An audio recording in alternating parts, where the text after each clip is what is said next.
Bismillahirrahmanirrahim. Assalamualaikum warahmatullahi wabarakatuh. Salam sejahtera untuk kita semuanya.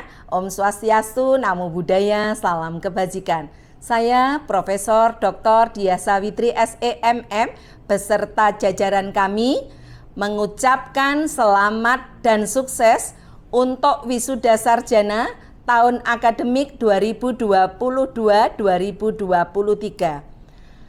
Bapak Ibu yang saya hormati, selaku Kepala LL Dikti Wilayah 7 Jawa Timur, kami menyampaikan rasa syukur yang sangat dalam atas karya nyata yang disampaikan oleh Institut Sains and Teknologi Anu Khoyah Sumeneb Madura.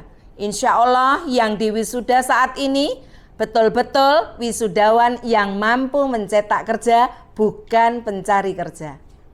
Bapak Ibu yang saya hormati, wajib kita syukuri Allah pertemukan kita dalam keadaan sehat, dan insya Allah pertemuan ini memberikan barokah untuk kita semuanya dan memberikan nilai tambah dalam kehidupan, khususnya adalah pada pendidikan tinggi di wilayah 7 Jawa Timur. Bapak Ibu yang saya hormati, kami perlu menyampaikan pada para wisudawan untuk selalu ingat PD Dikti yang ada pada Kementerian Pendidikan kita. Para wisudawan harus melihat nama, tanggal lahir, sehingga kebutuhan untuk ke depan sesuai dengan sistem informasi, satu pintu, namanya harus sama, tanggal lahirnya harus sama. Insya Allah apa yang dipesankan oleh Bu Kalem menjadikan tujuan kebaikan ke depan, sehingga tidak ada kesalahan dalam nama maupun tanggal lahir dalam mencetak ijazah. Bapak Ibu yang saya hormati dan para wisudawan yang kami banggakan, dari sini para wisudawan diberi hak nomor induk ijazah nasional. Disitulah keberkahan yang kakak-kakak terima saat mendapatkan ijazah, sehingga itu menjadikan kelebihan yang harus kakak pegang, komitmen sebagai seorang sarjana atau pasca sarjana dalam mengimplementasikan science, knowledge, know-how, and skill. Kita harus melakukan perubahan terhadap apa yang menjadi tujuan pendidikan tinggi di Indonesia. Sehingga untuk itu kami berharap besar Merdeka Belajar episode ke-26 yang dilaunching oleh Mas Menteri pada tanggal 29 Agustus 2023 betul-betul dimaknai sebagai keluasan yang harus dilakukan oleh perguruan tinggi khususnya wilayah 7 Jawa Timur. Ada dua hal penting di dalam episode 26, yaitu tentang transformasi standar nasional dan akreditasi pendidikan tinggi. Transformasi standar nasional yang pertama ini adalah kalau dulu kita dinilai dengan 9 standar, untuk saat ini kita hanya dinilai dengan 3 standar. 3 standar itu betul-betul mencerminkan input, proses, outcome, atau input, proses, output, atau input, proses, result.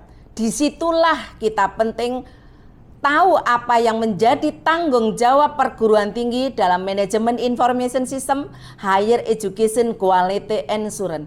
Dari input kita bisa melihat siapa yang mengajar kita. Profesorkah? Lektor kepalakah? Ini menjadi catatan proses yang akan kita lalui untuk menunjukkan kompetensi daripada pengajar kita. Yang kedua, siapa mahasiswa kita?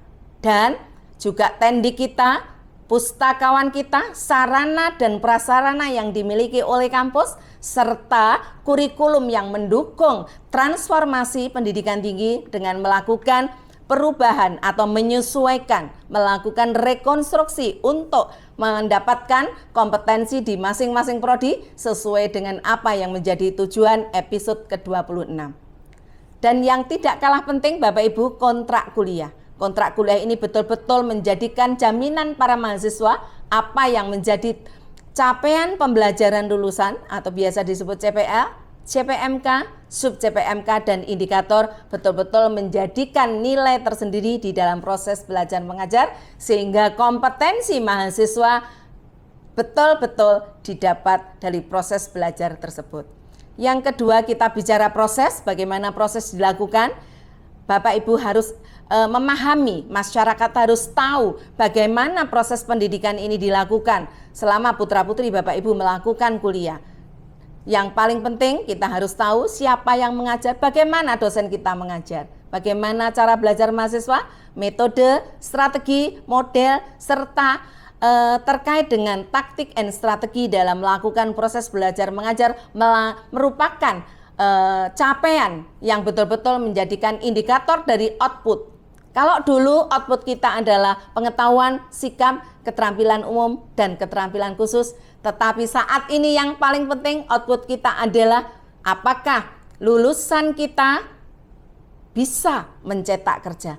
Berapa yang bisa mencetak kerja? Kalau dia bekerja, mereka bekerja sesuai dengan kompetensinya atau tidak. Itu yang paling penting untuk saat ini. Sehingga kita betul-betul merupakan perguruan tinggi yang digunakan untuk perubahan menuju Indonesia maju.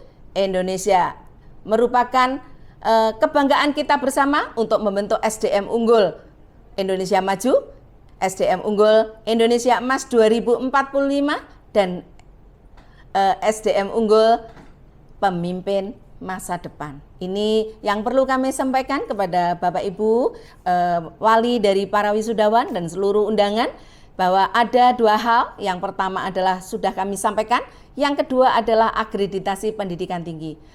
Kembali kepada kemurahan yang diberikan oleh pemerintah atau negara kepada pendidikan tinggi. Untuk transformasi standar nasional, kami diberi keluasan dalam aturan itu, di mana kalau dulu kita dinilai dengan 9 standar, maka untuk saat ini ke depan kita akan dinilai dengan 3 standar. Di mana 3 standar itu kembali kepada manajemen information system, higher education quality assurance. Ada hal-hal penting yang menjadi kita harus tahu, masyarakat harus tahu, yaitu tentang input, proses, dan output. Kami yakin masyarakat tahu input dalam pendidikan tinggi ada mahasiswa, ada dosen, ada tendik, ada kepustakawanan, juga ada sarana prasarana, ada juga rekognisi perubahan dari apa yang menjadi konsep Merdeka Belajar episode ke-26. Oleh sebab itu, kami implementasikan secara bersama melalui proses yang benar, sehingga manajemen information system, higher education quality assurance menjadi satu-satunya indikator yang membuktikan bahwa output perguruan tinggi bisa mencetak kerja, bukan pencari kerja. Output perguruan tinggi adalah mampu melakukan perubahan dengan kompetensi yang dimiliki, sehingga multiplier effect untuk dunia pendidikan betul-betul diwujudkan dari perguruan tinggi yang ada di wilayah 7 Jawa Timur. Bapak Ibu, yang kedua yang Bapak Ibu masyarakat harus tahu, akreditasi pendidikan tinggi merupakan tolok ukur bahwa perguruan tinggi atau prodi tersebut betul-betul diakui oleh pemerintah, sehingga pemerintah menyediakan keluasan untuk akreditasi, yaitu tidak terakreditasi dan akreditasi akan dibiayai oleh negara. Seluruh perguruan tinggi, baik perguruan tinggi negeri maupun swasta, sama PTN dan PTS akan dibiayai oleh negara, dan itu akan memberikan keringanan dalam pembiayaan. Kami berharap keringanan pembiayaan untuk pengembangan prodi masing-masing, sehingga apa yang menjadi tujuan kita bersama untuk mewujudkan SDM unggul bisa dilakukan oleh prodi masing-masing sesuai dengan kompetensi yang akan dicetak nanti. Dan kami berpesan kepada seluruh masyarakat biar tahu juga Bapak Ibu ya, di sini penting diketahui untuk perguruan tinggi di wilayah 7 Jawa Timur, karena ini merupakan program Kemendikbudristek, bagaimana kita bersama-sama berkolaborasi untuk melakukan 5 anti dosa besar di dunia pendidikan, yaitu anti intoleransi dan radikalisme, anti kekerasan seksual, anti perundungan, anti narkoba, dan juga anti korupsi. Disinilah mari kita memberikan pelayanan yang terbaik kepada masyarakat pendidikan tinggi di Indonesia, sehingga mereka yang melakukan pendidikan akan merasa aman, nyaman, tentram. Kita layani dengan hati, penuh hati, dan tidak sesuka hati. Ini yang perlu kami sampaikan. Sekali lagi kami ucapkan selamat dan sukses untuk Rektor dan Sivitas Akademika yang telah mewisuda. Para wisudawan hari ini, insya Allah yang diwisuda hari ini semuanya sehat, sukses, selamat, dan sugih semuanya. Terima kasih. Assalamualaikum warahmatullahi wabarakatuh.